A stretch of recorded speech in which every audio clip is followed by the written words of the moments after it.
Hi guys, അപ്പോൾ ഇന്ന് നമ്മൾ എൻ്റെ ഞങ്ങൾക്ക് കുറച്ച് സ്ഥലമുണ്ട് ലത്തീഫിയ ഷിറിയ സ്കൂളിൻ്റെ ബാക്ക് സൈഡിൽ. അപ്പോൾ അവിടെ കുറച്ച് ഒരു സ്ഥലം നിർണ്ണയിക്കുന്നതിന് വേണ്ടിയിട്ട് കരിങ്കല്ലിൻ്റെ കഷണം കുഴിക്കാൻ പോവുകയാണ്. അങ്ങനെ ചെറിയൊരു കുഴി എടുക്കുന്നതിൻ്റെ തിരക്കിലാണ്. ഇതാണ് Shiriya Latheefiya higher secondary school. അതിമനോഹരമായ പ്രകൃതി കാഴ്ചകൾ. അതുപോലെ ഞങ്ങൾ കുഴിയെടുക്കാൻ തുടങ്ങിയാണ്. നല്ല ശക്തിയുള്ള ഒരു പാറയായിരുന്നു അത്. അങ്ങനെ ഞങ്ങൾ പതുക്കെ കുഴിയെടുക്കാൻ തുടങ്ങി. അതിനു വേണ്ടി ഞങ്ങൾ ഒരു ബക്കറ്റ് ഒരു ചെറിയ മഗ്ഗിൽ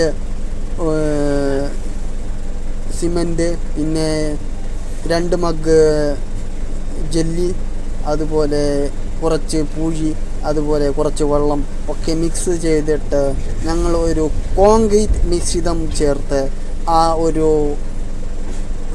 ചെറിയ കല്ല് അതിർത്തിക്ക് വേണ്ടിയിട്ട് നിശ്ചയിക്കാൻ പോവുകയാണ്. അങ്ങനെ ഞങ്ങൾ നല്ല കുഴമ്പ് രൂപത്തിലാക്കി നന്നായിട്ട് പതുക്കെ ഇങ്ങനെ മിക്സ് ചെയ്തുകൊണ്ടിരിക്കുകയാണ്. അതിനുശേഷം നന്നായിട്ട് മിക്സ് ചെയ്തിട്ട് ഒരു ചെറിയ ഒരു ബക്കറ്റിൽ ചട്ടിയിൽ ഞങ്ങൾ ഇങ്ങനെ കുഴക്കുന്നു ഗൈസ്. അങ്ങനെ കുഴച്ച് നന്നായിട്ട് വന്ന് അതിന് കുറച്ച് വെള്ളം ഒഴിച്ച് ഒന്ന് സോഫ്റ്റാക്കി തന്ന് അതിന് ശേഷം നന്നായിട്ട് മിക്സ് ചെയ്തിട്ട് ഒരു 1.5 കോൺക്രീറ്റ് മിക്സായി ഞങ്ങൾ അങ്ങനെ ചെറുതായിട്ട് അങ്ങനെ കുഴച്ചു കൊണ്ടിരിക്കുന്നു ഗൈസ്. അങ്ങനെ കുഴച്ചിട്ട് ഒരു പരുവം ആയതിനു ശേഷം നന്നായിട്ട് മിക്സ് ചെയ്തിട്ട് ഞങ്ങൾ ആ ഒരു ചെറിയ കരിങ്കൽ കഷണം അതിർത്തി നിശ്ചയിക്കാൻ വേണ്ടിയിട്ട് 4 ഭാഗത്തും ഇങ്ങനെ കുഴിച്ചിടാണ്. അങ്ങനെ പതുക്കെ ആ കല്ല് ഇട്ട ശേഷം അതിന് ചുറ്റിലും കോൺക്രീറ്റ് ഇട്ട് നന്നായിട്ട് ഉറപ്പിക്കാൻ പോവുകയാണ്. ഇത് ഒരു കാട് പിടിച്ച സ്ഥലം കൂടിയാണ്.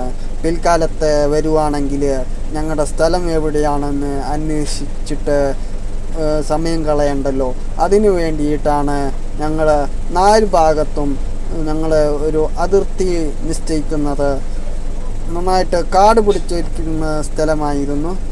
അങ്ങനെ നന്നായിട്ട് ഞങ്ങൾ കോൺക്രീറ്റൊക്കെ മിക്സ് ചെയ്തിട്ട് നന്നായിട്ട് അങ്ങനെ കോൺക്രീറ്റൊക്കെ ഇളക്കി കൊടുത്ത് നന്നായിട്ടങ്ങനെ ചുറ്റുഭാഗത്തും മിക്സ് ചെയ്തിട്ട് നന്നായിട്ട് ഉറപ്പിക്കാൻ പോവുകയാണ്. അങ്ങനെ ഒരു നല്ല ഒരു ആംബിയൻസിൽ ഞങ്ങൾ അങ്ങനെ നന്നായിട്ട് അങ്ങനെ പണിയെടുക്കുകയാണ്. താഴത്താണെങ്കിൽ വലിയൊരു കാട് പിടിച്ച സ്ഥലം, രാത്രി കാലങ്ങളിൽ കാട്ടുപന്നിയും അതുപോലെ വന്യജീവി വൈൽഡ് ആനിമൽസും ഒത്തിരിയുള്ള ഒരു പ്രദേശം കൂടിയാണ്. രാത്രിയിൽ ഇത് കൂടി ആർക്കും വരാൻ പറ്റില്ല.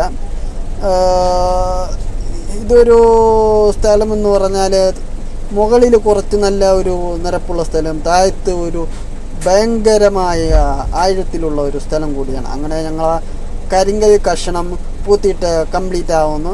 അതിനെല്ലാം ചേർത്തിട്ട് നന്നായിട്ട് ആ ബട്ടിയിലുള്ള എല്ലാം ഇതാക്കി അവസാനം ഞങ്ങൾ നന്നായിട്ട് അങ്ങനെ തേച്ച് മിനുക്കി അതിന് നന്നായിട്ടൊന്ന് അമർത്തി കൊടുക്കുകയാണ് ഗൈസ്. അതിനുശേഷം ഞങ്ങൾ താഴത്തു കൂടി പോവുകയാണ്. താഴത്തു പോവുകയാണെങ്കിൽ അവിടെ ഒരു ഗുഹയിൽ ഒരു വലിയ ഗുഹ കണ്ടു. ആ ഗുഹയിൽ രാത്രി കാലങ്ങളിൽ കുറുക്കൻ ഉണ്ടെന്നാണ് എല്ലാവരും പറയപ്പെടുന്നത്. അങ്ങനെ ഇതാ കണ്ടോ ഗൈസ്, അതാണ് കുറുക്കൻ്റെ ഗുഹ. രാത്രി കാലങ്ങളിൽ ഇവിടെ കുറുക്കൻ ഉണ്ടാകും. പകലാണെങ്കിൽ അതിനെ കാണാൻ പറ്റില്ല. ഭയങ്കര ഒരു ഭീതിപ്പെടുത്തുന്ന ഒരു കാഴ്ചയായിരുന്നു. അതിനുശേഷം ഞങ്ങൾ രണ്ടാമത് ഒരു കല്ലുകൂടി അങ്ങനെ ഫിക്സ് ചെയ്ത് അതിനുശേഷം ഞങ്ങൾ കാടുകൾ വെട്ടിത്തളിക്കാൻ തുടങ്ങി. അങ്ങനെ പതുക്കെ ഞങ്ങൾ കാട് വെട്ടി തുടക്കുന്നതിൻ്റെ തിരക്കിലായിരുന്നു. അങ്ങനെ ഞാനും ഉപ്പയും കൂടെ അങ്ങനെ താഴത്ത് കൂടെ ഇങ്ങനെ പോവുകയാണ്. അങ്ങനെ ഞങ്ങളുടെ പണിയൊക്കെ കഴിഞ്ഞ്